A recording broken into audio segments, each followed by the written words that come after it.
Fala, meus heróis favoritos, tudo bem com vocês? Eu sou o Daniel Fernando e está iniciando mais um podcast perfeito para você que quer ser santo, ou santos ou nada, com a presença do nosso querido Alessandro. Seja bem-vindo, Alessandro. Muito obrigado. E nesse podcast nós estaremos trazendo sobre a desmistificação da Idade Média. Fala aí, João. Fala, nossos telespectadores, tudo bem com vocês? Sejam bem-vindos a mais esse episódio e espero que vocês curtem, porque hoje o tema é polêmico, como Deus é polêmico. Mas beleza, vamos com essa. Estamos em tempo de combate, né, de Quaresma de São Miguel. Então vamos aproveitar o gancho e falar um pouco das cruzadas, essas coisas. Mas enfim, Idade Média é muita coisa. Acho que não vai conseguir abordar muito do tema mesmo. Mas assim, já dá pra gente tirar bastante proveito desse podcast. Então, fique com a gente. Antes de entrarmos no tema, né, propriamente dito, vamos para os avisos, espero que é isso. Se inscreva no nosso canal, ative o sininho, deixa o like e compartilha para um monte de gente. Principalmente aqueles jovens que gostam de falar mal da Igreja Católica na Idade Média e que não tem um pingo de noção sobre o que tanto se trata a Idade Média, né? Mas beleza. Também compartilhe seus parentes, amigos aí, enfim. Também temos o Instagram, no qual, além de divulgarmos o podcast, a gente também faz publicações sobre algum gancho que a gente deixou no podcast que a gente podia se aprofundar um pouquinho mais. Então a gente vai criar carrossel lá, enfim. Estamos tentando criar também Reels, né? Quem sabe cria coragem, pô. Essa tá difícil, hein? Esse aí depende mais, né? Mas enfim, enquanto isso a gente fica lá nos carrossel mesmo. Embarque nesse carrossel. Lembrando, meu. Enfim, também temos o Spotify, no qual a gente lança os episódios lá e você pode ouvir de boa lá. Se quiser ouvir offline, é só baixar lá também. Isso mesmo, tô fazendo propaganda do Spotify. Segue a gente lá também e, enfim, bora pro bate-papo, né?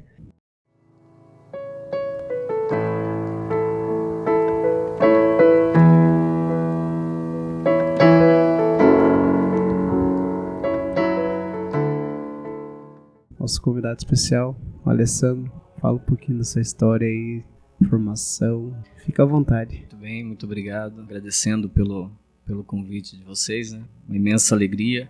Estamos aqui hoje. Bom, meu nome é Alessandro, natural aqui mesmo da cidade de Angatuba. Sou formado em História. Atualmente leciono aqui no município de Angatuba, na Escola Maria Isabel e na Escola Maria Inês, aqui no bairro mesmo. E também leciono numa escola católica, Rainha dos Anjos, em Itapetininga. Então, já tem um tempo aí de caminhada, de busca pela verdade, né? Já começando uma frase muito que eu trago junto comigo, é justamente a frase de Santo Tomás de Aquino, que é justamente a suma felicidade do homem está na busca da verdade. Então, é atrás dela que nós temos que seguir. Existe uma verdade. Hoje em dia, se fala muito que existem várias verdades, diferentes verdades, mas o fato é que existe uma verdade, e é essa verdade que nós temos que buscar. Já aproveitando também, você comentou, você dá aula em duas escolas, vamos dizer, diferentes. Uma que é católica e a outra que é municipal. Você vê alguma diferença nisso, em questão de ensino? Sim.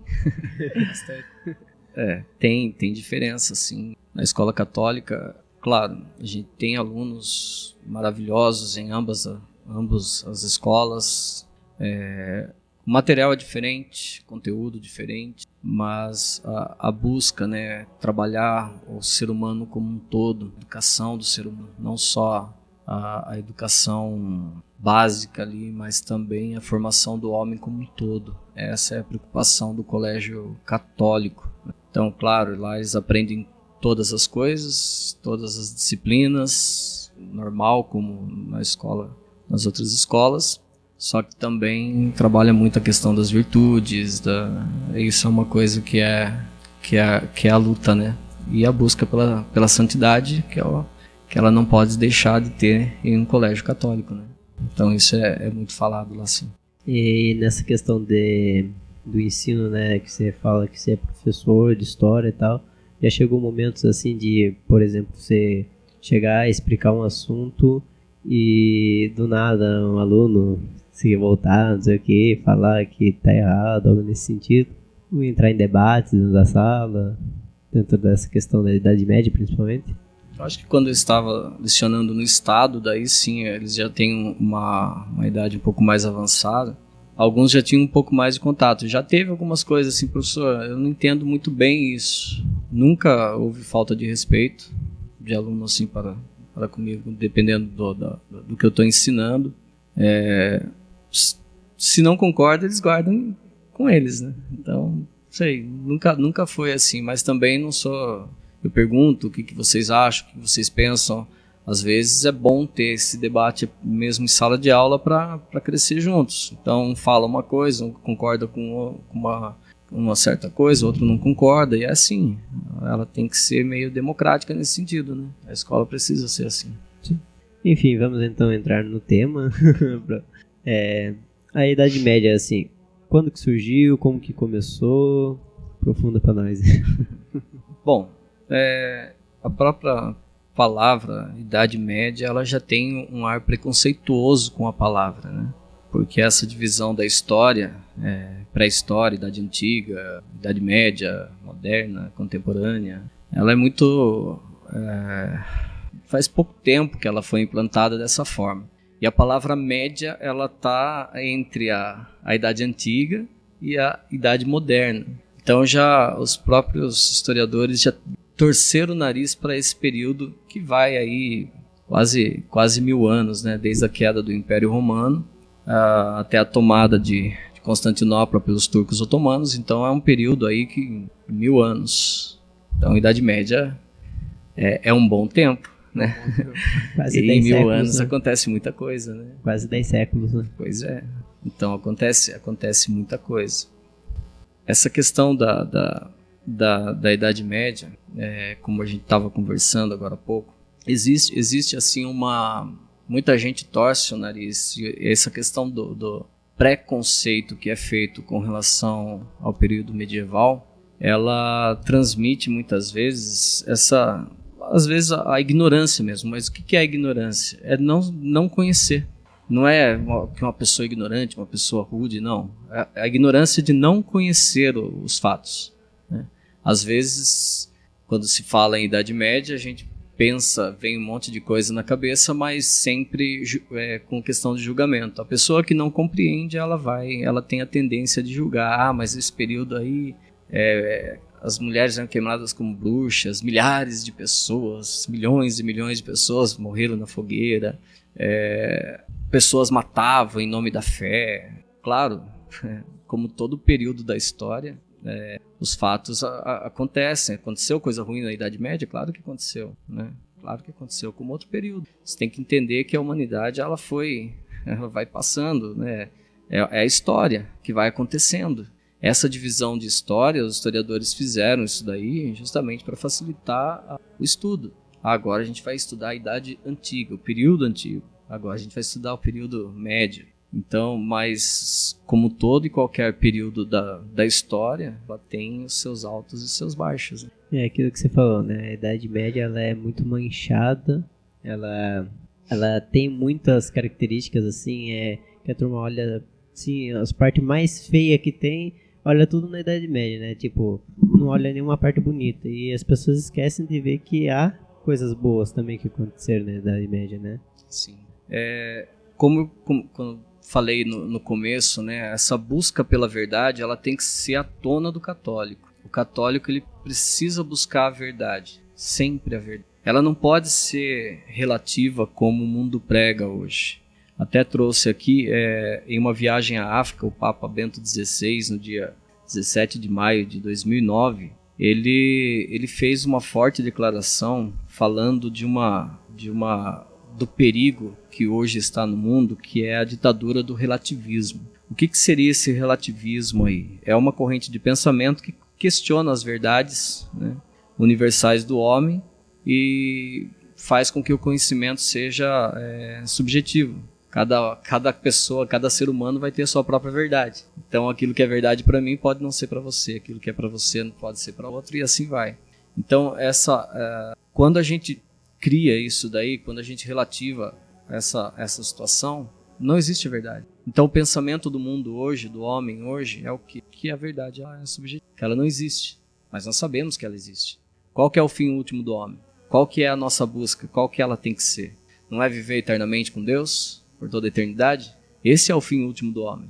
Então, tudo que o homem busca nesse mundo, tudo que o homem faz, todas as atitudes que ele toma, tem que ser pensando nisso. Um dia eu vou viver eternamente com Deus. E esse era o pensamento do homem medieval. No medieval era assim. O ser humano, na época medieval, quem que era o centro? Deus era o centro. Era uma visão teocêntrica da história. Teo, palavra grega, significa Deus. Centrismo, centro. Deus era o centro de tudo e de todos. Então tudo que os homens faziam, as obras de arte, as esculturas, você pegar as medievais, você pegar as igrejas medievais, né, é maravilhosa, né? As igrejas góticas, todas com aquelas agulhas apontadas para o céu, é como se fossem dedos apontados para o céu, é lá o nosso lugar, é de lá que nós viemos, é para lá que nós voltaremos. Se pegar as obras de arte, as pinturas, os quadros, tudo referente a Jesus, a Nossa Senhora, aos santos, as passagens bíblicas. Então, tudo no homem medieval era a concepção de que Deus era o centro. Mas quando que isso começou a mudar? Porque houve uma inversão. Deus deixou de ser o centro para que o homem pudesse ser esse centro. Mas quando começou essa mudança aí? Será que eu tô falando? Não, pode ir, vai. Essa você pode me interromper, tá? Porque às vezes o professor é assim mesmo, o professor começa a falar. O assunto aqui tá muito bom, você só fica escutando, só. Geralmente ele fica assim quietinho, só aprendendo. Eu costumo fazer essa colocação que quando o cristianismo foi implantado, Nosso Senhor veio, né? E os apóstolos pregaram, anunciaram o evangelho. Houve um período ali, aquele período era um período muito difícil para a igreja. Nós sabemos, teve muitas mortes, teve pessoas que perderam a vida por conta do cristianismo. Com o final do Império Romano, houve a invasão dos povos bárbaros. Então, esses povos bárbaros de diversas regiões ali, atacando a Europa, as pessoas tinham muito medo. E eles destruíam mesmo, eles não tinham, o pensamento deles era voltado para a guerra. Eles tinham essa visão de voltada para a guerra. Então, a população ali que vivia no entorno, na Europa ali, principalmente na Itália, então eles tinham muito medo. Centro do Império Romano. Eles tinham muito medo desses povos bárbaros. Eles invadiram, saquearam, mataram. E qual foi o trabalho da igreja com relação a tudo isso? Com muita paciência, a igreja foi educando essas pessoas e foi trazendo eles para a fé. Um dos povos, por exemplo, que se converteram, né, ao catolicismo foram os francos. E justamente desse povo pagão nasceu a filha primogênita da igreja. Qual que é a filha primogênita da igreja? A França. Hoje ela está meio que paganizada, ela está difícil a situação na França hoje em dia. Mas ela nasceu católica. Ela é considerada a filha primogênita da igreja. Então, com muito suor, a igreja foi catequizando, com muita paciência, catequizando esses povos rudes, esses povos bárbaros. E eu faço a comparação, você subir numa montanha, você vai subindo a montanha. Na hora que chega ali no século XIII, com Santo Tomás de Aquino, Santo Alberto Magno, principalmente com Santo Tomás, né? Que é o período da escolástica, ali ao você chegar no cume da montanha, Quando Santo Tomás escreveu a Suma Teológica, por exemplo, se pegar a Suma Teológica, ela é gigante, né? Ela tem vários volumes. E ele escreveu para iniciantes. Exato. Hoje em dia, as pessoas não conseguem compreender muito o que Santo Tomás estava querendo dizer ali na Suma Teológica. E ele fez para principiantes, para pessoas que estavam iniciando a questão da filosofia, da busca da verdade e tal. E para vocês verem como que foi a decadência. Depois do período da escolástica, entrou o período da renascença, do renascimento. O renascimento, o homem ele ficou encantado, o que é o renascimento? Renascer. Mas renascer do quê? Bom, renascer do mundo pagão, da Grécia Antiga e Roma Antiga. Mas não de uma forma como a igreja fez. A igreja, ela pegou tudo que tinha de belo na Grécia, em Roma, e quando a igreja católica ela entra em uma civilização, ela vai pegando aquilo que é bom, belo e verdadeiro. Porque o que diz que algo é de Deus? Aquilo que é bom, que é verdadeiro, que é belo, né? Isso é uma cultura. Então tudo que é da cultura, que tem o bom, o belo e o verdadeiro, é uma característica de Deus, ela representa Deus. E nessa questão que a igreja fez, ela pegou o que tinha de mais belo na Grécia, os filósofos antigos, né, a questão da democracia, tudo isso a igreja entendeu que era bom. Só que chegou depois, no período do Renascimento, o ser humano ele se cansou dessa busca da verdade. E ele viveu aquela situação assim, não, nós precisamos voltar a viver aquilo que existia na Grécia Antiga e na Roma Antiga. Mas não o que era bom, belo e verdadeiro, mas sim aquilo que era pagão, de cultura pagã, né, de característica pagã. E ele começou a se beber daquela... Ao invés de retratar o Deus, né, nas artes, nas esculturas, ele começou a colocar o homem no lugar. Então o período do Renascimento é um período de decadência do homem. E ali foi descendo a montanha. Se não fosse o Renascimento, por exemplo, não existiria a Revolução Protestante. Quando a gente fala revolução, mas por que revolução? Não é reforma que a gente aprende na escola? Aí é uma coisa errada. A gente reforma aquilo que está construído. No caso do protestantismo, em 1517, com Martinho Lutero, ele foi uma revolução, uma revolta. Revolta contra o papado, revolta contra a igreja, a hierarquia da igreja. Então nasceu uma nova... Isso não teria acontecido se não fosse esse rompimento com a visão teocêntrica. Daí cresceu uma nova ideia, o antropocentrismo, que é colocar o homem no centro e não mais Deus no centro. Então nós tivemos a Revolução Protestante. Ela vai romper com a hierarquia da igreja, com o papado, vai romper com o Sagrado Magistério, com a Sagrada Tradição, vai ficar somente com a Sagrada Escritura. Só que ele vai mudar totalmente, né, a situação. Depois, passa um tempo, em 1789, nós temos a Revolução Francesa, que foi uma revolução terrível, sanguinária. Ela vai romper com a monarquia e ela vai romper com o reinado social de Cristo. Então isso vai ser algo terrível, terrível. Então 1789, a pior das revoluções ali, ela mudou totalmente a situação, o contexto. Depois a gente passa e vai ter uma nova revolução, que é a Revolução Comunista, 1917. Né, que a Rússia deixa de ser Rússia e passa a ser União da República Socialista Soviética. Uma revolução. Nessa revolução, o que ela vai romper? Ela vai dizer que Deus não existe. Ela vai pregar o ateísmo. Depois, se não bastasse isso, na década de 60, nós vamos ter uma outra revolução, que é a Revolução do Sorbonne. O que é a Sorbonne? Sorbonne é a universidade francesa, e o lema deles ali, naquele momento, era que é proibido proibir, ou seja, a bestialização do homem. A dignidade humana, que era tão comumente pregada e anunciada, que nós temos uma dignidade porque nós somos feitos para o céu, a partir desse momento, dessa revolução do Sorbonne na década de 60, não, é proibido proibir, o homem faz o que ele quiser. E aí a gente começa a ter as aberrações mais terríveis que o mundo já viu. Então, quer dizer, o processo de mudança do homem moderno para o homem medieval, ele é isso, é essa a diferença. Nós somos frutos de um grito revolucionário que já aconteceu lá no céu. O primeiro grito revolucionário foi, né, de Lúcifer: não sirvo, não quero servir. Foi o primeiro grito revolucionário. E aí o mundo foi vivendo, passando por essas revoluções, por essas revoltas, por essa mudança de paradigma. Por que o período medieval é tão criticado? Porque nesse período Deus era o centro de tudo. Deus era o centro. Então era a época da cristandade, em que Santo Agostinho, por exemplo, vai falar muito a respeito disso lá.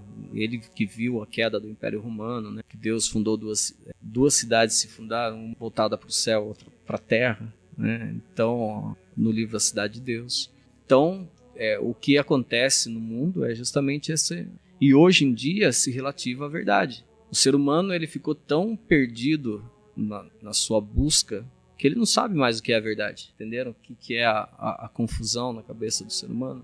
E existe uma verdade para todas as coisas. Eu não posso falar que isso daqui não é um copo. Tá pregando contra. Isso daqui é um copo. E para que ele serve? Colocar água. Não serve para outra coisa. Né? O suco, lógico, refrigerante, mas é para isso, ele foi feito para isso. Existe uma verdade nas coisas, e essa verdade não pode ser... Principalmente daquela parte que o senhor comentou a respeito das invasões bárbaras, né? Que muitas vezes aquele povo, o povo da Idade Média, né, que estava começando lá, eles recorreram à igreja, né? que falam de abrigo, essas coisas.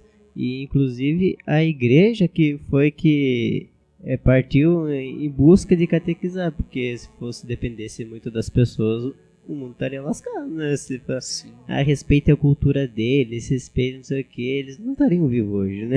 Exato. Os bárbaros invadiam, eles saqueavam, eles matavam, eles queimavam as aldeias por onde eles passavam, então eles saqueavam, depois eles já iam para uma outra aldeia. Era assim, eles iam passando. Essa era a realidade, essa era a realidade que estava acontecendo. Então, muito se fala do período medieval, mas por que ficou essa lenda negra a respeito do período medieval? Primeiro, por conta dessa visão teocêntrica. Segundo, pela autoridade que a Igreja Católica tinha nesse período. A Igreja Católica tinha um período. Mas de onde começou falar mal desse período? Primeiro foram os protestantes. Que começaram a falar mal desse período e inventar um monte de mentira. Um deles era Lorente. Lorente era um ex-padre que virou protestante e inventou um monte de mentira. Quando foram cobrar dele de onde ele tirou a fonte, por exemplo, da Inquisição, né? De onde que ele tirou aquelas fontes que milhares de pessoas morreram, ele simplesmente queimou tudo. Ele falou que tinha queimado as fontes. Por que ele fez isso? Porque ele não tinha como provar. Ele não tinha como provar essa situação. Depois nós temos a questão, o período dos chamados iluministas, né? O período dos iluministas, Voltaire, esse povo aí, Voltaire, o que ele escrevia, depois todo o texto que ele escrevia, ele no final ele escrevia esmagai é infame, em francês, né? Esmagai é infame. O que significa essa palavra? Quem que ele chamava de infame? A Igreja Católica. Então começou-se a inventar um monte de mentiras com relação às cruzadas, com relação à Inquisição, com relação ao papado, com relação à igreja, e jornais que eles foram, claro que com o surgimento da imprensa de Gutenberg também, isso vai fazer com que novos livros sejam publicados, a população tenha mais contato com outros livros, assim, muitas mentiras foram ditas, muitas mentiras, e continua assim até hoje. E isso se espalha no meio acadêmico. Se antes tínhamos aquela busca, principalmente no período ali de Santo Tomás, né, da escolástica, aquela busca da verdade, depois disso eles abandonam esse período da busca da verdade. Então começa a entrar um monte de mentira. Onde a verdade não reina, o que vai reinar? Vai reinar a mentira. Então tem esse período do iluminismo. O que significa? Por que é iluminismo? Eles vieram com a ideia de iluminar. Iluminismo, iluminar, luz. Mas luz sobre o quê? Sobre o período da Idade das Trevas. Mas qual é a Idade das Trevas? A Idade Média, que eles chamavam assim. Quando eu estudava mesmo, quando eu estava lá no ensino fundamental 2, né, o professor escrevia, quando ele ia passar a Idade Média para nós, ele escrevia Idade das Trevas, bem grande na lousa, para fixar na nossa mente. E aí vinha um monte de relatos ruins desse período. Então fixou na nossa cabeça, não só minha, mas de todos os colegas daquela época e de muitos hoje em dia, que a Idade Média é um período de trevas. Então eles vieram trazer luz para esse mundo. Iluministas, iluminar, colocar a ciência na frente de tudo, que a fé e a razão não podem caminhar juntos, que a fé ela tem que deixar de lado, que somente a razão ela tem que ser louvada, ela tem que ser buscada. Então sabemos que a fé e a razão são duas asas que nos levam até Deus. Precisa ter a fé, com a fé nós chegamos muito mais longe, mas precisamos ter a razão. A gente precisa estudar, a gente precisa entender a nossa fé. O Monsenhor Luiz Gaston de Segur, ele falava assim, tem uma parte que eu não lembro onde que eu vi, mas foi ele mesmo que falou, só um minutinho já. Reação antirrevolucionária. Dizemos toda a revolução, o grande perigo que ameaça a igreja hoje. Esse perigo está às nossas portas, no ar que respiramos, em nossas ideias íntimas. Eu sei que ele vai falando, eu não achei que um cristão, um católico, um homem honesto, não deve temer nada senão a Deus. Mas o católico, ele precisa buscar, ele precisa conhecer, né, a sua fé, ele precisa conhecer aquilo que ele busca, aquilo que ele vive e viver, né? Muito mais. Basta só o conhecer, mas o preciso mesmo. Uma das coisas que a gente ainda percebe é que ainda o povo está na ideia do antropocentrismo, né? Já não tem mais esse teocentrismo, né? O povo virou muito para si. Hoje Deus ficou em segundo plano. O povo tá preocupado em conquistar as coisas e Deus, que a hora que eu precisar dele eu vou atrás.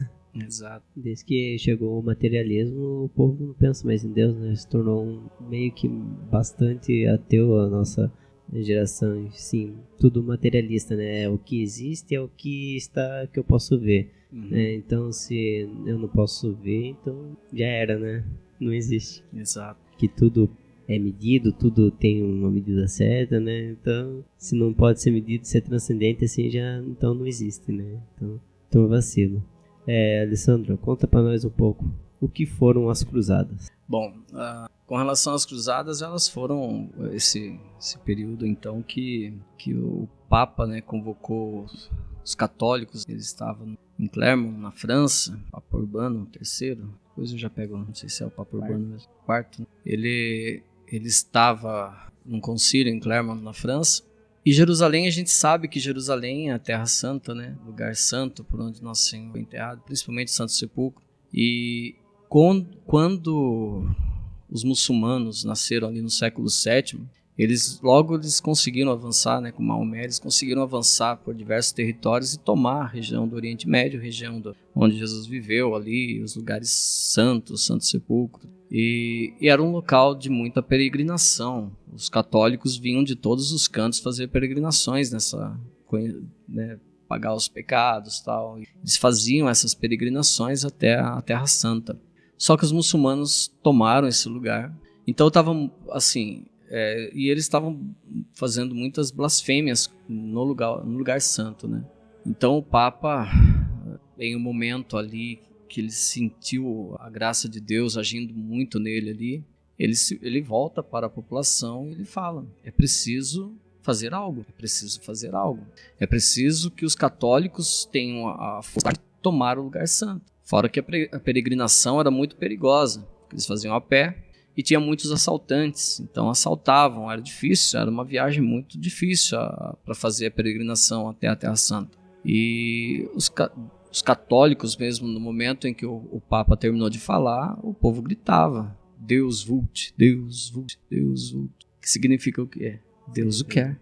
Seja feita a vontade de Deus. Se Deus o quer, nós o faremos, né? Para entender as cruzadas, a gente precisa entender a teologia por trás das cruzadas. Essa questão da teologia, o que significa? O que moveu o povo medieval a pegar em arma e ir lutar contra os muçulmanos na Terra Santa? O amor à igreja, o amor ao sagrado e o entendimento profundo de que Deus era o centro da vida deles. Então muitos católicos, os reis também, os reis católicos daquela época, financiaram essa primeira cruzada e eles vão então em direção à Terra Santa. Mas uma coisa interessante, a gente precisa... Até Santo Tomás de Aquino falava que existe a santa ira de Deus e dos homens. A ira de Deus, a gente pode falar daquele momento quando Nosso Senhor Jesus Cristo entrou no templo e estava lá os vendilhões vendendo, né?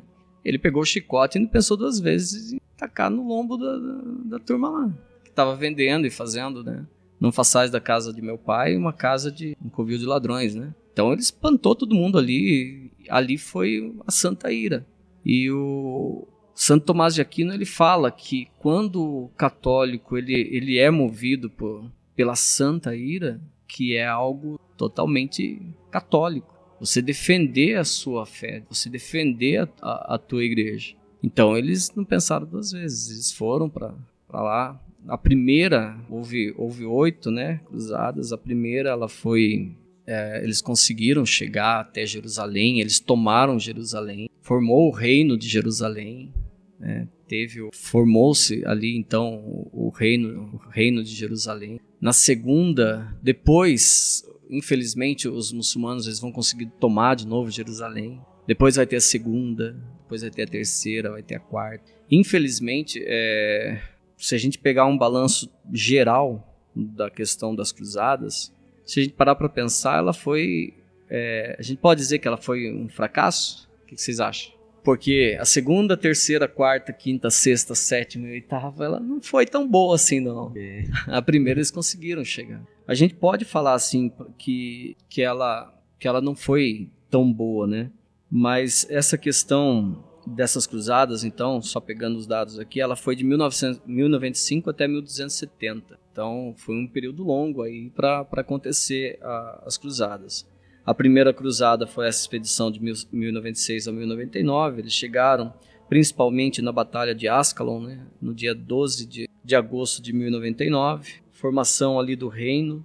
A segunda cruzada, o condado de Edessa foi conquistado pelos muçulmanos, então o Papa na época chamou novamente os católicos para lutarem. Aí entra uma pessoa chamada Saladino, que era o muçulmano, né? E entre a segunda e a terceira surgiu um homem chamado Balduíno IV. Esse homem ele foi muito corajoso, ele foi o rei de Jerusalém, era chamado de o Rei Santo, ele tinha lepra, mas mesmo tendo lepra ele não pensou duas vezes em lutar. Ele era um homem de Deus mesmo, um homem de Deus. Então teve essa segunda, né? Até estava puxando aqui, eu acho que o Godofredo de Bulhões, por exemplo, quando o reino de Jerusalém ele foi implantado, logo aclamaram ele como imperador de Jerusalém, como rei de Jerusalém. Ele se negou a que colocasse uma coroa na cabeça dele. Ele falou, eu nego essa coroa, porque eu não quero que coloque uma coroa em mim, onde colocaram, no mesmo lugar onde colocaram uma coroa de espinhos em Nosso Senhor. Eu me recuso a aceitar uma coroa. Então eu quero ficar somente com o título de defensor de Jerusalém. Para vocês terem uma ideia desses homens e mulheres que viveram nesse período medieval. O que movia o coração deles? Era essa vida com Deus, né? Então, entre na terceira cruzada também, nós temos o surgimento ali de algumas pessoas, como o Ricardo Coração de Leão. Já ouviram falar? Ricardo Coração de Leão. Então teve algumas cruzadas, só que essas cruzadas elas não chegaram ao seu ideal ali, infelizmente, muito por conta da fraqueza humana, muito por consequência do pecado. Então eles acabaram se desviando do foco que eles tinham. Então por isso que muitas vezes se olha para, mas a gente pode falar que é só fraqueza? Não. Deus tira de algo ruim um bem muito maior. Quais as consequências que eu até coloquei aqui algumas consequências desse período das cruzadas aí, que a gente pode falar que é uma vitória para o mundo, né? Primeiro, unidade do Ocidente. Até então os reinos, cada um vivia meio por si ali, claro, sob a tutela da igreja, mas eles se uniram em torno do Papa, reconheceram o Papa como um líder, e houve uma unidade dos países ocidentais ali, né, das regiões ocidentais. Um aumento das práticas religiosas também, uma coisa que ataca muito a igreja, mas os primeiros albergues, os primeiros hospitais, eles surgem nesse período. Ele vai surgir no período das cruzadas. Os primeiros albergues, os primeiros hospitais, tudo à sombra da igreja católica. Então a igreja católica é muito atacada, né, e várias obras de caridade surgiram nesse período das cruzadas. Criação das ordens militares, né? O que é essas ordens militares? A vida religiosa somada à vida militar. Os templários. Você vai surgir depois, então, com relação às cruzadas, vai surgir os templários. Quem eram os templários? Eles uniam a vida religiosa à vida militar. Então eles eram como que monges com espada na mão. Eles faziam o voto de pobreza, castidade e obediência. Faziam os votos. E para ser um cavaleiro, ele tinha que ser digno, tinha que ser uma pessoa digna. Para uma pessoa se tornar cavaleiro, tinha até uma cerimônia.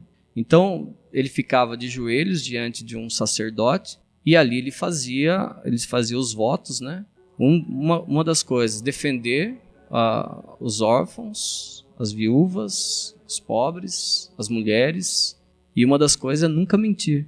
Então, o ideal medieval... Hoje em dia, se pergunta uma criança que ela quer ser, eu quero ser jogador de futebol, Se você pergunta para uma criança na época medieval o que ele queria ser cavaleiro, por conta dessa dignidade. Então surge ali, o Papa autoriza, né? O grande pregador dos templários, São Bernardo de Claraval, grande santo, doutor da igreja, ele vai ser o grande pregador ali que vai fazer então com que a ordem seja estruturada sobre as pregações dele. Nós temos uma expansão missionária da igreja. A igreja ela vai expandir a questão missionária justamente a partir das cruzadas. Nós temos o heroísmo dos cruzados, eles não tinham medo. E muitos iam sabendo que não ia voltar. Muitos tinham uma vida meio pecaminosa, então quando eles se arrependiam de seus pecados, ele falou, não, eu vou lá como um sinal de penitência. Eu vou, se eu tiver que morrer em campo de batalha, eu entrego a minha vida, né, e com a certeza do céu. Então eles tinham essa noção. E no contato com os bizantinos, né, que são os orientais, com os muçulmanos, nós temos o surgimento, o fortalecimento da questão da matemática, por exemplo. Nós temos a questão náutica, que cresceu demais, tanto que nós somos frutos, nós, brasileiros, estamos intimamente ligados aos Cavaleiros Templários. Não sei se dá tempo de... Vocês querem perguntar alguma coisa também? Uma coisa importante que o senhor comentou é a questão das cruzadas, né? O Papa, né, ele, como uma forma até de incentivar a maioria dos homens, ele concedeu indulgências, né? Sim. Para as pessoas que iam para a cruzada. E caso morressem lá no campo de batalha, elas tinham a pena dos pecados pagada, né? Então é uma forma de eles, assim, ir como uma forma de penitência e também uma forma de se santificar. Um outro ponto também que o senhor falou dos muçulmanos é que eles pensam que os católicos que foram lá é em forma de conquista de terras, né? Só que não é bem assim, né? Os muçulmanos já estavam tempo, né? E cutucando lá os católicos lá. Daí tem uma hora lá que estourou o fio da meada. Porque Jerusalém é uma região muito importante, não só para os católicos, como para os muçulmanos e para os judeus. Chegou uma hora dando mais, né? Tava, principalmente por conta da falta de respeito ao sagrado ali para o católico, né? Como eu falei para vocês, nós estamos intimamente ligados aos templários. Por quê? Porque os templários, eles ganharam muita fama, muito prestígio no mundo, né? E depois de um tempo, infelizmente, por questão de ganância, né, o rei da França, Filipe o Belo, ele vai fazer um monte de mentiras e vai falar para o Papa um monte de mentiras dos templários, mas ele estava de olho na riqueza dos templários, porque eles ganharam muita coisa, tinham muitas doações de terra, doações de riqueza mesmo que eles foram ganhando ao longo do tempo. E o Papa acabou aceitando essa situação e acabou acabando com os templários. E em Portugal existia também os templários, só que o rei lá em Portugal, ele gostava muito dos templários. E ele pede ao Papa, ele tinha uma boa sintonia com o Papa, né? Ele pediu para o Papa para não acabar com os templários em Portugal. O Papa autorizou, permitiu, falou, não, tudo bem, então só muda de nome. Daí os templários passam a chamar a Ordem de Cristo em Portugal. Essa Ordem de Cristo é justamente ela que vai financiar a fundação de uma escola náutica, que é uma escola em Portugal, onde eles vão aprender a usar a bússola. A bússola é muçulmana, ela pega, foi desse contato ali que eles tiveram com os muçulmanos, com o Oriente, que eles conseguem trazer a bússola, o astrolábio, que foi muito importante nas grandes navegações. Então, ele fazendo essa escola de navegação, e financia, né? Então eles vão estudar os mapas, eles vão começar a estudar a bússola, o astrolábio, como que usa, o processo de navegação. E logo depois são justamente esses portugueses, né, que vão chegar com as caravelas aqui no Brasil. E nas caravelas portuguesas nós tínhamos ali a cruz, né? Então a nossa fé aqui, o nosso Brasil, ele é marcado pela cruz de Cristo. A Ordem dos Templários se tornou a Ordem de Cristo. Tinha essa cruz, né, que eles carregavam no peito, aquela cruz, né, desenhada, os templários.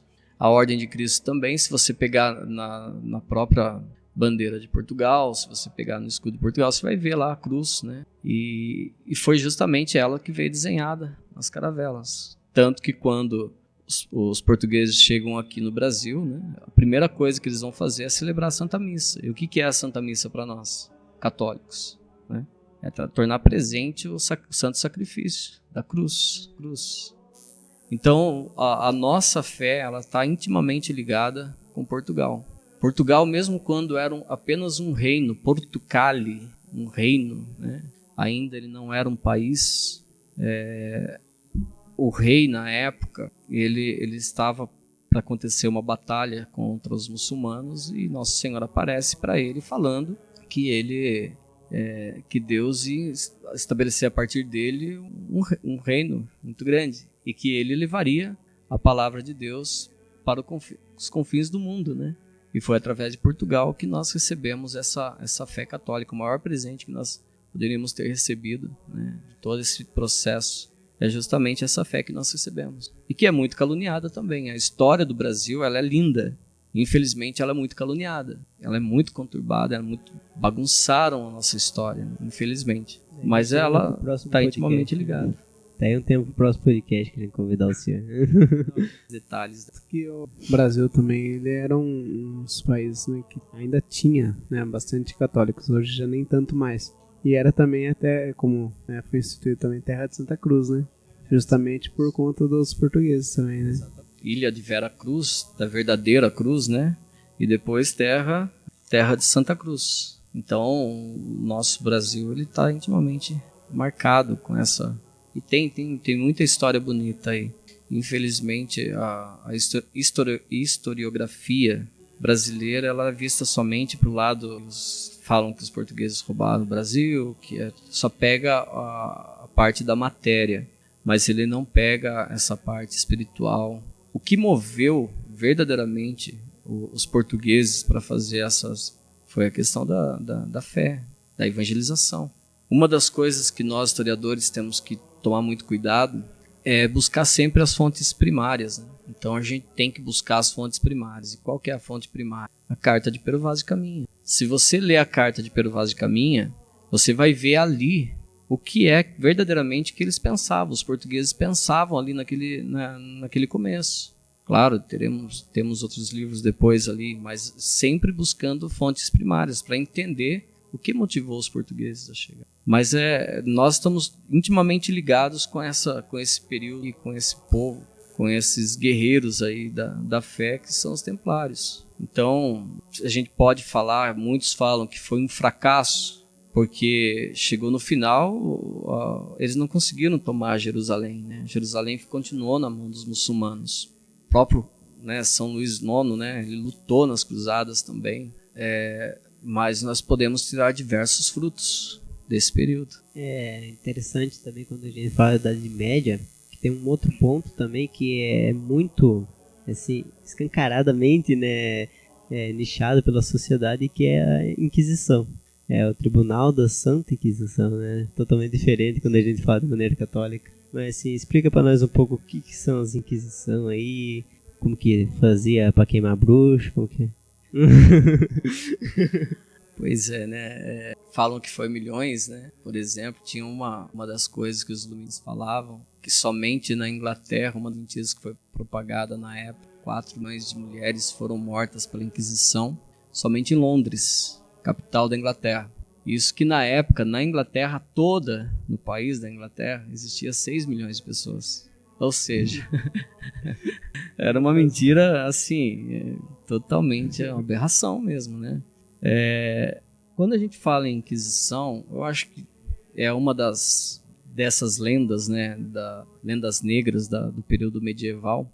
A palavra Inquisição, ela vem do latino, significa pesquisa, exame, e no sentido jurídico mesmo, propriamente jurídico, ela vai representar então um inquérito judiciário, um inquérito. Vamos começar um inquérito, quem faz direito sabe muito bem como que funciona essa questão, eu brinco com os alunos, como que funúncia essa questão, né, do inquérito judiciário. Bom, quem faz história precisa buscar essas fontes históricas. Uma questão muito complicada é o anacronismo. O que é essa palavrinha anacronismo, né?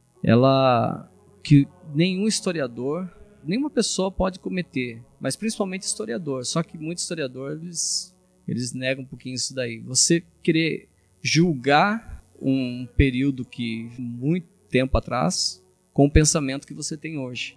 Isso chama-se anacronismo. Então, quando você estuda a história, você tem que tentar entender o que se passava na cabeça do homem medieval. Você tem que tentar entender o que se passava na cabeça de povos que viveram há, 100, 200, 300 anos atrás. E o homem medieval era 100% religioso. A busca da verdade era o que movia o coração do homem medieval. E quando acontece essa questão da Inquisição, principalmente ali... Inquisição é um tema polêmico, gente. É um tema polêmico, muito polêmico, né? Muitas pessoas têm o hábito de afirmar como se fossem verdades absolutas, coisas das quais apenas ouviram falar. Isso é verdade. Que viram no filme de Hollywood, ou que viram numa revista, e eles falam, não, então deve ser verdade, pronto. E lança isso e bate o pé e fala que é. A gente não nega que a Inquisição existiu. O católico não nega que houve erros por parte da Inquisição, muito pelo contrário, ela aconteceu. Mas a gente precisa entender alguns fatos importantes. Será que foram milhões de mortes mesmo? Será que o número de pessoas que morreram na fogueira, as mulheres, milhões de mulheres queimadas? Não. Por exemplo, quando a gente lê o Antigo Testamento, a gente sabe que os hebreus, por exemplo, o povo hebreu, o que ele fazia quando eles pegavam uma mulher em adultério? Apedrejavam. Opa, mas calma aí. Então quer dizer que eles apedrejavam? Era um conceito da época. Claro que hoje, para nós, isso é terrível. Mas isso fazia parte da lei de Moisés. Isso era a mentalidade, a cultura daquele povo. Só que quando fala da cultura do povo católico, daí já muda a concepção, né? A Inquisição, ela existiu num período muito diferente do nosso. Muito, muito diferente do nosso. Os padrões de moral, de justiça, ele era, assim, totalmente diferente, né? Por exemplo, na Idade Média, falar mal do rei ou falsificar o dinheiro era algo assim que era punido até de pena de morte. Falar mal do rei e falsificar dinheiro. Então, quando se fala, e que era visto pela sociedade como algo extremamente normal. Era normal. Para eles era normal. Se eu vou falar aqui para vocês aqui, ó. Que instituição religiosa condenou mais de 300 pessoas pela prática de bruxaria, decretando tortura e pena de morte na forca, as famosas bruxas de Salem? Pense um pouquinho. Que instituição religiosa levou à morte de mais de 30 mil camponeses anabatistas na Alemanha? Sob que ordens o médico espanhol Miguel Silvete Grisar, o descobridor da circulação sanguínea, foi condenado a morrer na fogueira? Quem mandou para a fogueira mais de 1.000 mulheres escocesas no período de 6 anos, 1555 a 1561? Tudo documentado, tá? Isso daqui é tudo documentado. Tem até as fontes. Muitos vão falar, é claro que é a Igreja Católica, mas não é. Por incrível que pareça, foram os protestantes. Foi a Inquisição protestante. Opa, mas teve Inquisição protestante? Teve Inquisição protestante. As pessoas, elas não sabem disso. Muitos não sabem, não querem saber disso. Que existiu Inquisição protestante. Ah, mas nesse momento o professor Alessandro está querendo mudar o foco? Não. Claro, teve a Inquisição católica, teve erros. Claro que teve. Mas por quê? A pergunta é essa. Que se ataca somente a Igreja Católica. Por quê? Logo, a Igreja Católica que fundou a primeira universidade. As universidades são filhas da Igreja Católica. E é justamente no seio universitário onde aparecem as maiores aberrações, mentiras com relação à igreja. Em 1997, 98, não sei, foi feito um simpósio, ou seja, uma abertura dos documentos medievais nesse período da Inquisição. O Papa João Paulo II abriu esse simpósio, permitiu que mais de 30 historiadores, inclusive protestantes e de outras denominações, alguns nem eram até ateus, e eles foram estudar todos os documentos oficiais da igreja desses períodos, porque tudo era registrado. Se uma pessoa era condenada, era feito um registro. E quando eles foram estudar, eles chegaram a uma conclusão. Tem um livro de mais ou menos umas 700 páginas, 700 a 800 páginas, somente a respeito de todo o estudo que eles fizeram. E chegaram à conclusão que existia no mundo muita, mas muita mentira com relação a esse período. Muitas mentiras. João Mateus Mayfart, protestante, tá? ele descreveu a tortura aplicada pela Inquisição protestante, que ele presenciou, só voltando um pouquinho, qualificando-a como intolerável bestialidade. Ele falou nos termos aqui, ó, tem até a fonte aqui. Nos países católicos não se condena um assassino, um incestuoso, um adúltero a mais de 1 hora de tortura. Na Alemanha protestante, porém, a tortura é mantida por 1 dia e 1 noite inteira, às vezes até por 2 dias, outras vezes até por 4 dias, e após isso é novamente iniciada. Esta é uma história exata e horrível, que não pode presenciar sem também me estremecer. Falando um pouco mais sobre como é que ela começou, enfim, por qual foi o motivo. A Inquisição, então, ela foi estabelecida na França, né, pelo Papa Gregório IX em 1231, e justamente para combater uma heresia chamada heresia cátara. Ela, uma seita aí que contrariava então os princípios do Evangelho, foi uma ameaça à fé cristã, uma das maiores ameaças de todos os tempos, os cátaros. Os cátaros ameaçavam a própria ordem social.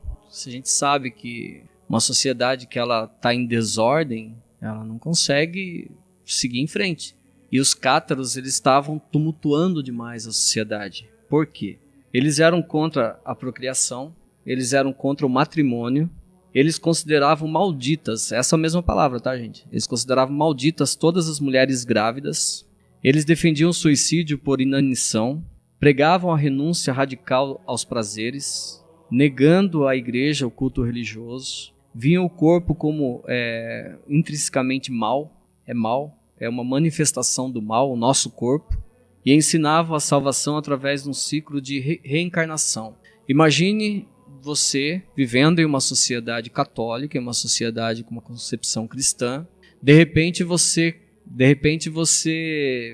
tem essa situação desses cátaros vivendo e anunciando e falando essas coisas. Claro que vai gerar um caos gigantesco. Eles viam a Cristo como um anjo caído, negavam a ressurreição do Senhor, rejeitavam os sacramentos, o aborto, o suicídio era alguns dos seus principais princípios básicos. Então foi justamente por conta desses cátaros que a igreja estabeleceu a Inquisição. Lembrando, o que significa Inquisição? Inquérito. Por quê, gente? A própria população, muitas vezes, eles pegavam essas pessoas que pregavam esse tipo de coisa e eles linchavam a pessoa em praça pública. Eles matavam a pessoa muitas vezes. Então, o que acontece? A situação social que estava vivendo ali naquele momento da heresia cátara era terrível, era muito complicado. Então, a Inquisição surgiu como uma providência da igreja justamente para combater essa onda de violência e buscar a justiça. Ou seja, já que é um inquérito, a gente vai julgar essa situação, a gente vai julgar essas pessoas. Bom, então os cátaros, eles consideravam malditas as grávidas, defendiam o suicídio por inanição, pregavam a renúncia radical aos prazeres, eles negavam a igreja e o culto religioso, eles viam o corpo como algo mal, né? A questão dos prazeres mesmo, eles ensinavam que era algo assim totalmente mal e negava a salvação. Então o aborto, o suicídio era algum dos princípios básicos para os cátaros. Você imagina isso numa sociedade, a confusão que isso pode trazer, né? O catarismo, então, tornou-se uma ameaça grande demais para ser tolerada. A população ficou assustada. O poder civil, o Estado, começou a perseguir esses cátaros.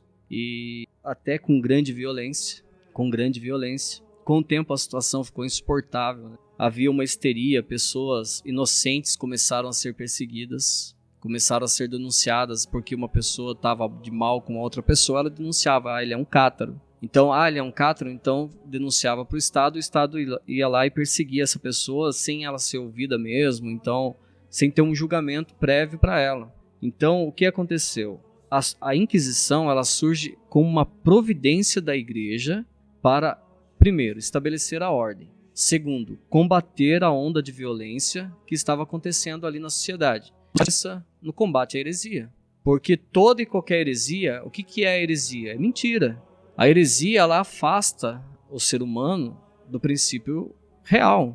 que é a busca da verdade, a busca de viver essa verdade, né, em si. Então, a Inquisição, ela vai surgir aí como uma providência de Deus numa sociedade que estava perseguindo, matando a torta e direito essas pessoas. E às vezes sem um julgamento. Por isso que a palavra Inquisição significa pesquisa, exame, inquérito judiciário, a Santa Inquisição. Então, calma aí, vamos ver. Não vá atirando pedra no ser humano ali, vamos investigar se ele está praticando uma heresia, se ele está cometendo mesmo uma heresia.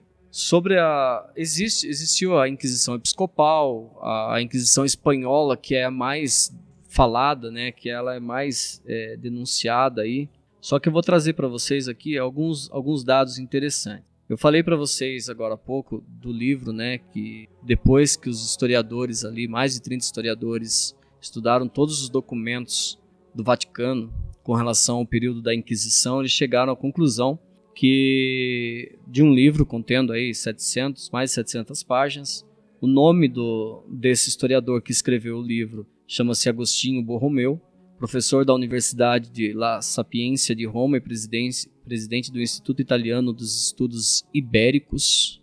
Então ele escreveu sobre a Inquisição Espanhola. Entre 1540 e 1700, 44.674 juízos. Os acusados condenados à morte foram apenas 1,8%, ou seja, 804 pessoas.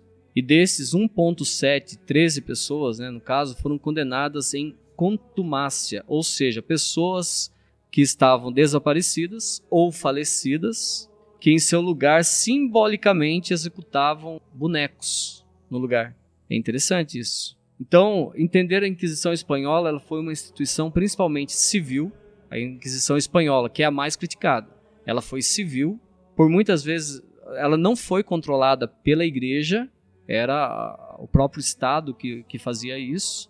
E a própria igreja, em alguns documentos, ela censurou essa Inquisição Espanhola, essa Inquisição do Estado. E também é fundamental saber que quase tudo que se divulgou a respeito da Inquisição Espanhola é fruto de calúnias difundidas por aquele ex-padre que eu falei para vocês no começo, chamado Juan Antônio Lorente, como ele era chamado, Lorente. Ele era um apóstolo, então, que saiu da igreja. E sobre a famosa caça às bruxas, dos 125 mil processos ocorridos em toda a história, os tribunais da Inquisição Espanhola condenaram à morte 59 pessoas. A propaganda anticatólica diz que foram milhões de bruxas, mulheres mortas, né, pela Inquisição. Dos 125 mil processos ocorridos em toda a história, os tribunais da Inquisição Espanhola condenaram à morte 59 mulheres, 59 pessoas. Então, para ficar bem claro aí, que a Inquisição, ela foi um tribunal indubitavelmente mais brando do que os tribunais civis. Tanto que muitas pessoas, muitos hereges, eles pediam para ser que o inquérito deles, quem fizesse, fosse a igreja e não o Estado. Por quê? Por conta do perdão que era concedido, e ele era muito mais maleável do que a própria julgamento que o Estado fazia. Então isso é uma coisa que muito pouco se fala, né? Então, a Inquisição foi a primeira instituição jurídica do mundo a declarar que as confissões sob tortura não seriam válidas para a condenação de alguém. Era muito comum quando nos reinos, né, nos países que existiam, nos reinos ali, que quando eles iam julgar uma pessoa ali, eles aplicavam a tortura. E foi justamente a Inquisição, essa instituição jurídica, que ela vai condenar essa situação, que não pode fazer tortura, não pode torturar. Ela exigiu que a tortura fosse limitada, que deveria ser usada apenas para obtenção de informações e não como instrumento de punição. E às vezes, quando isso era feito com a presença de um médico. E ela não podia ser passada do limite ali do ser humano suportar.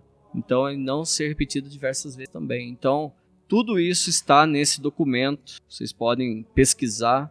O nome do livro é La Inquisizione, né, de Agostinho Borromeu. Vocês podem Isso daqui foi, então, o fruto do grande simpósio internacional sobre a Inquisição, que foi aberta no Vaticano em 1998 pelo Papa, então, João Paulo II, certo? O fato é de que a Inquisição também tinha por finalidade controlar os excessos de violência cometidos pelo Estado, e esse é um fato tão certo que muitos presos julgados pelos tribunais do Estado passavam a blasfemar contra Deus e contra a Igreja, na esperança de serem transferidos para os tribunais de Inquisição, porque daí ficou o tribunal do Estado, mas daí eles faziam assim coisas, blasfemavam nesse sentido para ser julgado pelo tribunal da Igreja, porque daí eles iam pedir o perdão pelo erro que eles fizeram e a vida deles ia ser poupada. Então fica aí um pouco dessas colocações que aconteceu justamente desse simpósio, só para vocês terem uma ideia. Então, muita mentira é dita. Infelizmente, a universidade, que é filha da Igreja Católica, é justamente ali onde se propaga as maiores mentiras que existem. A Igreja, ela é caluniada, ela é criticada, ela é muito blasfemada, né? Mas nós não podemos ter medo de anunciar a verdade. Lembrando, o que deve nos mover é a busca pela verdade. Nós temos que ter a certeza. Qual é o nosso fim último? O nosso fim último é viver eternamente com Deus. Então todos os nossos atos aqui têm que ser direcionados então para Deus. Mas com relação a esses livros, eu estou falando aqui, me adiantando, né, com relação a essas fontes, alguns livros aí que podem ser... Gente, assim como existem bons livros, existem péssimos livros, péssimos. Todos nós precisamos ter, assim, tem que ver bem certinho mesmo qual livro que pode ser lido e qual não pode. Porque tem livro que pode bagunçar a cabeça e enfiar um monte de mentira goela abaixo, né? E isso acontece. Assim como existem bons livros, então existe péssimos livros. Desconfie, viu, gente? Desconfie dos péssimos livros. Como historiador, a dica que eu deixo para vocês é busquem as fontes primárias.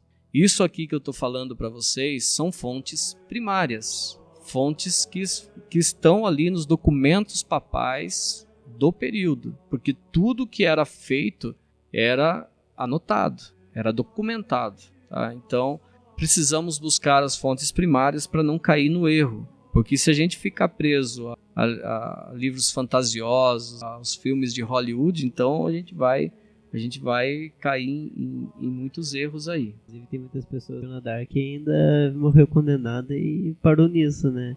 E depois teve lá a parte lá que a igreja revisou a história dela, tudo, e acabou sendo canonizada ainda. Olha só o nível, né? Então, também tem E ali foi uma inquisição episcopal. Uma inquisição foi feita ali pela Inglaterra, né? E a gente sabe, a Guerra dos 100 Anos, a guerra onde a Inglaterra lutava contra a França, e ela foi uma guerreira mesmo, né? Uma mulher chamada por Deus ali, e a partir do momento em que ela estava à frente do exército francês, alcançou diversas vitórias. Então, os ingleses, imagine como que estava a cabeça dos ingleses olhando para Santa Joana d'Arc. É uma bruxa. Que nem eu brinco que a pessoa mais macho que a França tem é Santa Joana d'Arc, né? Então... Enfim, daí tem a questão do ponto também que o senhor comentou da Inquisição, que também tem a Inquisição protestante, teve as diversas Inquisições, não só a católica. E a católica, digamos assim, foi a que menos, entre aspas, matou, né? E justamente por um ponto interessante é que as pessoas não notam, mas é como o Estado e a religião eram meio que unidos. Quando a gente fala de um pecado contra a igreja, seria como um crime contra o Estado. Então, automaticamente seria julgado por isso, né? Os crimes e os pecados contra o Estado seriam automaticamente condenados. E como naquela época, né, como o senhor falou, do não fazer o anacronismo, naquela época o que se tinha como pena era a pena de morte, no caso a Inquisição. E por isso muitas pessoas acabavam sendo mortas lá, né? Só que o engraçado é que quem batia o martelo, falava, vai matar, era o Estado. Então a igreja não tinha meio que nesse ponto, né, de bater o martelo, falar, morre. A igreja ia lá, fazia a pesquisa, né? Essa foi a Inquisição, pesquisa, via e muitas vezes absolvia a pessoa e daí o Estado lá, mata. Bom, realmente isso. Assim, a gente precisa ter ter esse cuidado, né? A gente precisa buscar uma formação, gente, moldar com cuidado a nossa inteligência, nosso espírito, né? Para entender bem o que é verdade e o que não é. A gente tem que estar sempre em busca daquilo que é verdade. É isso que vai transformar, fazer com que o homem seja feliz, né? Conhecereis a verdade vos libertará. Isso é a palavra de nosso Senhor. Eu sou o caminho, a verdade e a vida, disse nosso Senhor. Então, quando você busca a verdade, por mais que você esteja meio confuso ali em algumas coisas, mas pode ter certeza que essa verdade você vai alcançar. Então, para os jovens, para quem for escutar, né, esse podcast, busque uma instrução religiosa forte, sólida. Não se deixe levar por qualquer tipo de livro, qualquer tipo de formação. Busque conhecer a sua igreja. Muitos santos, doutores, muitos intelectuais viveram no seio dessa igreja. Muitas pessoas vivem no seio dessa igreja. Agora, falar que todos eles erraram, que São Bernardo de Claraval errou quando ele pregava para os templários, que Santo Tomás de Aquino, que é o santo mais intelectual que nós temos, que toda a nossa doutrina de fé, tudo aquilo que nós aprendemos como ensinamento, foi baseado propriamente em Santo Tomás. Ele é o gênio do catolicismo, né? Você falar que todos eles erraram e que quem está certo é aquela pessoa que gosta de disseminar mentira, ou aquele filme de Hollywood, ou aquele livro da queima das bruxas, o criador daquela espetáculo ali, né? Então tem que tomar cuidado. Nós vivemos às sombras de grandes doutores, de grandes santos, de grandes homens e mulheres que deram a vida por essa igreja, e nós precisamos respeitar, né? Claro, teve erros, como eu falei para você, teve erros. Quando se fala em Idade Média, teve erros, assim como em todos os períodos. Mas se você juntar todas as mortes que aconteceram no período, juntar tanto com a Cruzada e tanto com a Inquisição, não chega aos pés das mortes desse período que nós chamamos contemporâneo. Porque você pega as mortes tanto da Primeira quanto da Segunda Guerra Mundial, você pega as mortes nas câmaras de gás nazista, quantas pessoas foram mortas ali? Gente, estamos falando em período contemporâneo. Quantas pessoas hoje morrem por nada? Então vejam, analisem o mundo hoje em sua volta. Então, quando nós ficamos julgando, atirando pedra para o passado, para homens e mulheres que viveram há 1.600, 700 anos atrás, a gente tem que tomar cuidado com essa questão do anacronismo, com essa questão de julgar a forma que eles pensavam. E analisar também essa situação do mundo contemporâneo que nós vivemos. Um mundo onde muitas pessoas estão afastadas de Deus, muitas pessoas estão depressivas, muitas pessoas estão sem sentido de vida, totalmente entregues, né, sem saber o rumo da tua vida, porque se afastou, porque infelizmente essa questão das revoluções que aconteceram no mundo, elas afastaram as pessoas da busca da verdade. Então, busque a verdade, busque conhecer a verdade. Como professor de história eu falo, busque as fontes primárias. É lá que você vai encontrar as melhores respostas para alguns temas, principalmente esses mais polêmicos aí, né? É porque também, né, a palavra de Deus já diz, né? O meu povo se perde por falta de conhecimento, né? Então, se nós queremos ser um bom católico, a gente precisa se aprofundar também nas verdades, né? Não ficar parado naquilo que a gente escuta. Porque você escutar e na onda dos outros é fácil, mas você se aprofundar, descobrir a verdade e, vamos dizer, bater o pé falando que aquilo é verdade e lutar contra isso, né? Contra aquilo que os outros falam, aí é a parte difícil, né? E já pra gente ir encerrando o podcast, que tá sinceramente incrível esse bate-papo, né? Mas tudo tem que acabar, infelizmente. Vamos falar as considerações finais. Quer começar, Alessandro? As considerações finais. Eu gostaria de agradecer pelo convite de estar aqui. Você está falando um pouquinho a respeito da nossa fé, da nossa igreja. É uma riqueza muito grande. Nós temos uma história maravilhosa que não começou ontem, né? Bom tempo aí, e ela permanece em pé. as portas do inferno não prevalecerão contra ela, a palavra do nosso Senhor. Mais difícil que sejam as coisas, por mais pedras que ataquem, ela permanece firme, forte. Então, fortaleça o seu espírito, fortaleça a tua inteligência, né? Seja um homem ou mulher de Deus, busque a verdade, é agradecer. Obrigado pelo convite aí. A gente que agradece, né, a presença do Alessandro, também a presença daqueles que aqui estão, né, o José, o Rafa, a Dani. Ele dedou todo mundo. Eu falo mesmo. A Vera, a mulher da Alessandra, a Maria. Um abração pra vocês e Deus abençoe de vocês estar aqui conosco. Pra quem não sabe, o lugar que a gente tá gravando aqui temos auditório, então tem um monte de, né, uma quantidade de pessoas legais aqui escutando também. Então se a gente falar alguma coisa que não é certa, a gente leva corretivo, tá bom? Mas Deus abençoe a presença de vocês e tenho certeza que logo, se Deus quiser, nós marca mais alguma coisa para dar continuidade nisso, porque isso é um assunto que nós precisamos, né? E não só esse, como outros. Então vamos, se Deus quiser, logo nós já se programa de novo. Joãozinho, com você. Enfim, eu só queria citar aqui, a gente está num lugar, né, que não dá pra falar, mas assim, a própria Santa Teresinha, ela era muito a favor das cruzadas. Ela era uma santa que a gente tem conhecido como a do amor, a florzinha do Jardim de Jesus, né, mas era uma santa que pauleira, hein, gente? Ela incentivava, falava que se tivesse na época das cruzadas, ela ia com fogo e tudo. Inclusive, era grande devota de Santa Joana d'Arc. Então, assim, a gente não pode esquecer que o amor também vem por essa questão, né? De a gente amar o sagrado ao ponto de defendê-lo, né? Toda essa questão, né? As cruzadas, a Inquisição, enfim, a gente tem que defender a verdade. Muitas vezes a gente não pode falar, né? Mas enfim, a gente vai lá e tenta dar o máximo, né? Pelo menos, se não com argumentos históricos, pelo menos compartilhando esse podcast, né? Pra pessoa que você não conhece, né? Vai que cola. Compartilha o podcast, daí vai com uma bala. Enfim, agradecemos a presença, Alessandro, como falou, agradecemos os convidados especiais aí, ao auditório. Logo a gente começa, enfim, várias ideias estão rolando aqui, enfim, fiquem ligados, se inscrevam no nosso canal aí. E até a próxima, hein? Salve Maria!